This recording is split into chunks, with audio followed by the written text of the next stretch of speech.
Hello, everyone, and welcome to episode 12 of Polysaturated. Yay! Are we gonna do that every time? Yes, No. we have reached the dirty dozen. The Dirty Dozen? Is The that main- like a baker's I dozen? thought the dirty dozen was 13. No, that's a baker's dozen. It's a baker's dozen. Well, then a dirty dozen would be 11. But no, I'm so confused. what was the movie? The Dirty Dozen. Right. So that was 12, right? I don't know. What about 12 Angry Men? 12 Angry Podcasts. Well, you put 12 men together, you're gonna get angry. Yeah. Just put 12 anybody together. Testosterone. It's the downfall of us all. Speaking of downfalls, love languages. What? So this episode, we're going to be discussing love languages, which, if I'm not mistaken, last I checked, love is an emotion. Yes, we have it right here in the mayonnaise jar. Hey, there's the lamp. What the hell?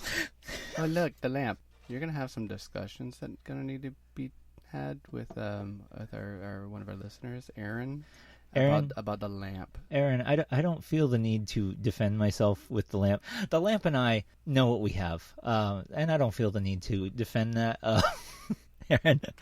So, we are poly, so if you want to start a relationship with the lamp, we've already discussed it, and absolutely the lamp is open to it. So, just contact the lamp directly, and I'll support that. So, So do we need to make a Facebook page for the lamp? No. we might. No, the No. lamp will just feature into the page. Oh, okay. The lamp knows all.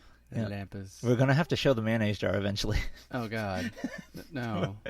We can't show that. That's one of Zan's boundaries is we don't show the mayonnaise jar full of his emotion.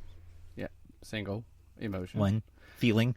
Full of his Which feeling. we're going to have to break it out for this one because we're talking love languages. Love languages. And this is something I'm not all that familiar with. So I know I have love languages, apparently. Apparently everyone does. And it's a big thing in especially the poly community.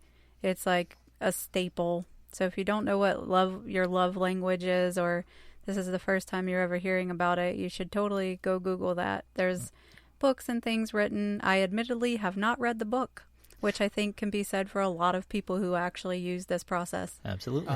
Wait. What's a book? Those round rectangular things that don't make any noises. No power needed. You just turn the outer covers, and then you turn the inner covers. And I may have seen one time. you have to mentally interpret all the symbols that you see. Wait, it They doesn't... smell really good. They but, do. But do they, is there a power button on them? No, you just open the front cover and start. And This then, requires you to touch it to turn it on. No, there's no keyboard? just like Jay. Well then, okay, I might have to check these books out. So anyway, there are several books of love languages. If you've never read the main book, there's a lot of the author's religion in the book. The content of the book can be taken a lot of ways. We focus on the actual 5 love languages as described, and that's generally been what's reached out to our community. If you are a Christian, great, you will enjoy this book thoroughly. If you're not, look for it anyway, and just look at the tools that it offers inside. Right, because I think I actually talked to my therapist recently about this, and she brought up love languages and how some of us speak to other people in our own love languages. Instead of theirs. Right. So in other words, like my main love language is quality time. And so Jay, when she's feeling a little off about how we're spending time together or doing things together, whatnot, I try to make it up to her by quality time, which is not her primary love language, which is mine. So I kind of got... Well, so, that depends on how you want to spend the time, for me. Right. So there are 5 love languages, 5 primary love languages. Right. And Jay is going to read them off to us. Take it away. Well, if you want to look more into this, I want to give you the title of the book is just called The 5 Love Languages, and the author's name is Gary Chapman. Like I said, a lot of people use this to give you an insight for the polyamorous people and for anyone really, because we all live such busy lives. Even if you're monogamous or solo, how do you love yourself? How do you spend time with yourself? How do you treat yourself? I How just do give you myself a hand every now and then. Wait, that's not what you're talking Well, about. that would go into physical touch. Yeah. This process as a whole is kind of a shortcut, right? We're always looking for different tools to utilize to make getting to know each other quicker, easier, more streamlined and efficient. And so if you know how you show the person that you're pursuing Or in a relationship with. or in a relationship with, or even your children or your family members. I mean, it really can extend out into anyone.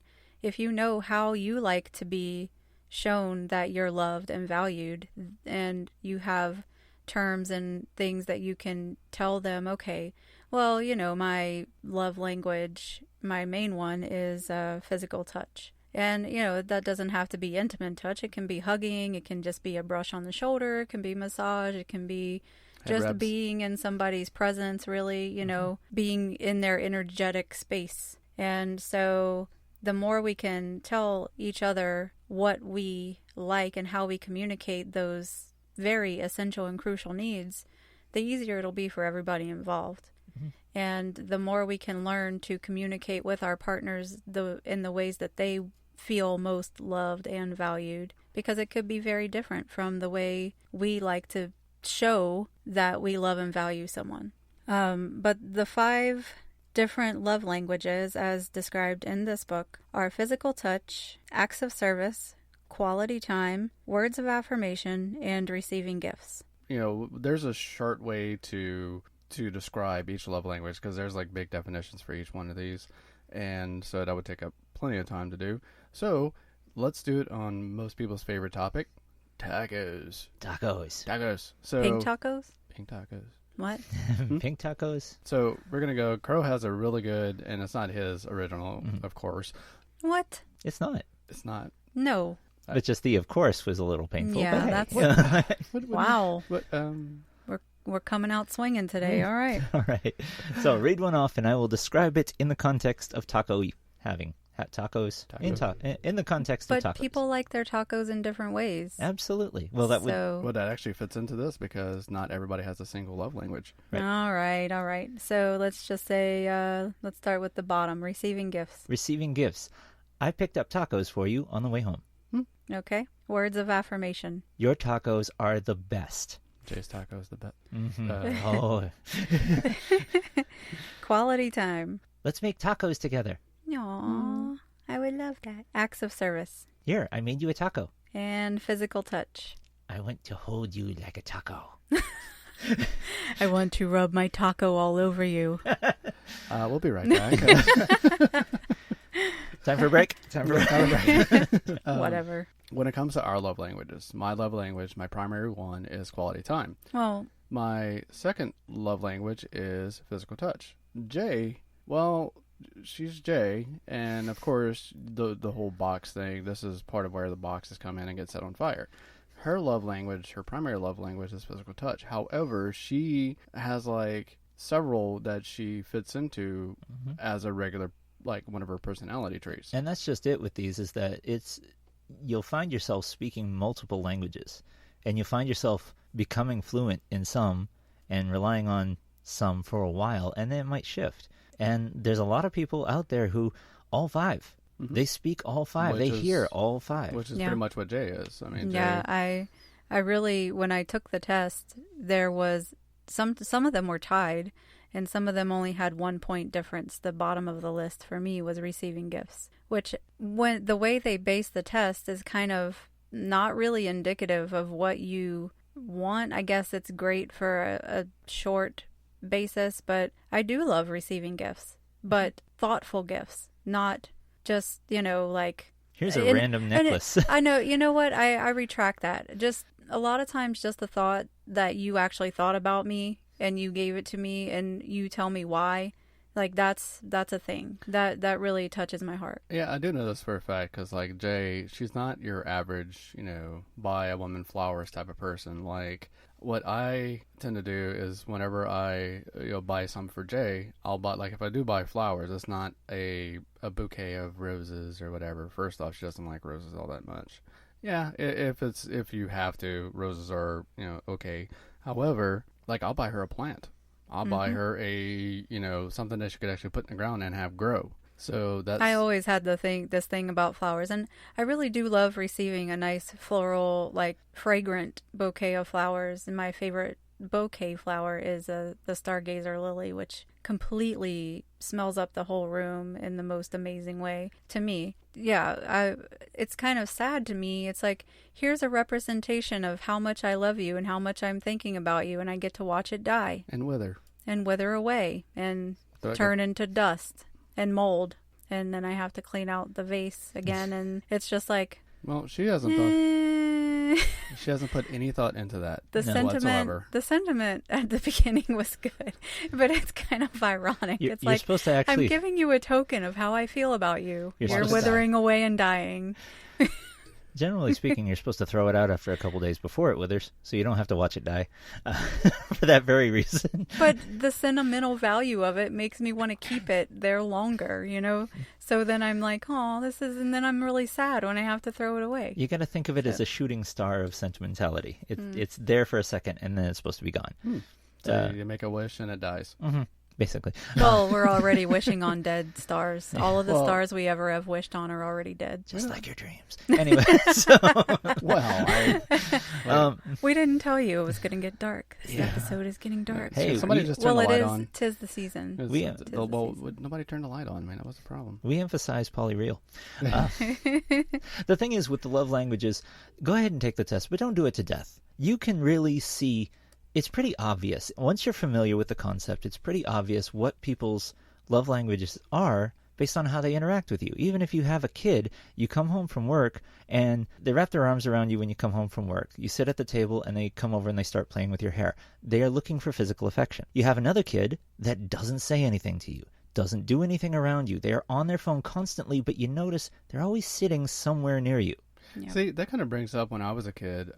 Is there a love language that's leave me the fuck alone? Where I would spend all day in my bedroom and not socialize with anybody? That is, that's a very common thing that you'll come across. And what that is a lot of times when somebody's primary love language has been so Damaged. damaged, disrespected, cast aside, they will actually go the opposite. And it's almost an act of like, okay, if you don't love me, I won't love you either. Well, So quality time being a primary love language, leave me the fuck alone meant I wasn't getting any of this, so you can't have it either. Well, not just that, but you get so hurt and wounded that it's easier and less painful to just exist on your own. So, next topic I can bring up about my therapist. Yeah, write that one down. So I posted on our Facebook about how Crow makes us coffee every morning, and he does. Well, his primary love language is acts of service, and honestly, between Jay and Crow, I really cannot fix me a good cup of coffee anymore, because I don't know what the fuck they do to the coffee. It's like, here's your cup of coffee, and then it's like, oh, this is delicious, and after it's like, magic. what the fuck is it? Like, I can't, I just can't anymore. So I don't know how to make it like they do, even though I watch them make it. It just doesn't taste the same. But yeah, so Crow's primary love language is acts of service, and that is what I speak primarily, but it's not what I hear. And in Right. fact, I almost feel uncomfortable when people do things for me. I have a tendency to hear quality time because I'm one of those people that I just want to be somewhere near you while you're doing something. I hear physical touch. I start feeling sick when I haven't had a back rub in a long time. If I haven't had my head scritched or been given enough hugs lately, I start to feel physically ill. A lot of people kind of have this very literal definition when it comes to what it means for each of the categories. You know, so we get this vision, or if you're a visual person like I am, you get this image in your head of what physical touch is, or what acts of service is, or what quality time is. Kind of go into maybe challenging those views. You know, physical touch doesn't always have to be what I said in the beginning about intimacy or being in the bedroom. Usually a person whose main love language is physical touch is not always very touchy. You know, they like hugs, pats on the back, holding hands, touches on the arm, shoulders, face. You know, just generally feeling that you touching feet under the table or, saying footsie. you know, like right now I have one foot, one toe on Zan's leg, and I have Crow has his foot on mine, and we're sitting all, and I'm touching each of them.